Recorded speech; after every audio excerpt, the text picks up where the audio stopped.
আসসালামু আলাইকুম সুপ্রিয় দর্শক মণ্ডলী, আপনারা আজকে আপনাদের সামনে নিয়ে এসেছি একটা বিশেষ রোগের ওষুধ।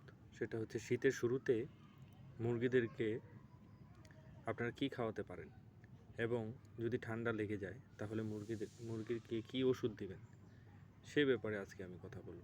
সেটা হচ্ছে আমার এই মুরগি মোরগ,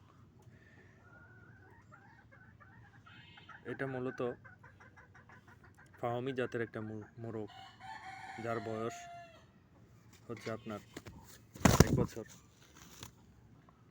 এবং এই মোরগের মনিটা সম্পূর্ণরূপে অর্ধেকটা কালো হয়ে গিয়েছিল এবং সারা রাত্র কাশত।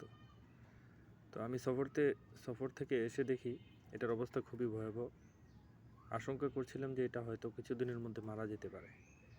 তাই আমি 2টা প্রসেস ব্যবহার করলাম, যেটা করোনাকালীন সময়ে ঠান্ডা থেকে রোগীকে বাঁচানোর জন্য ডাক্তার এইভাবে পরামর্শ দিতেন। তা আমি ঠিক একইভাবে এগুলো ব্যবহার করে আমার মুরগিকে আমি সুস্থ করলাম, আলহামদুলিল্লাহ।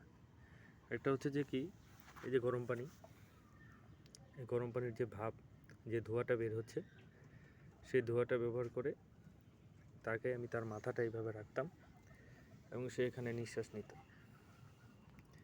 তার মুখটা হা করে ধরে আমি তাকে নিঃশ্বাস নেওয়াতাম এবং এইভাবে তার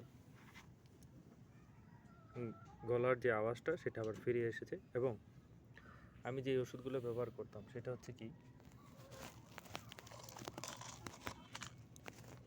ডক্সিক্যাপ, এটা ব্যবহার করতাম সকালে একটা রাত্রে একটা, এবং পল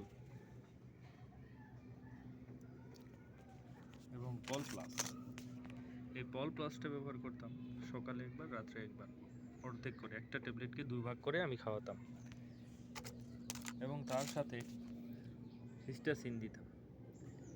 এভাবে করে আমার এই প্রিয় মোরগ আবার পুনরায় সুস্থ হয়ে গেছে।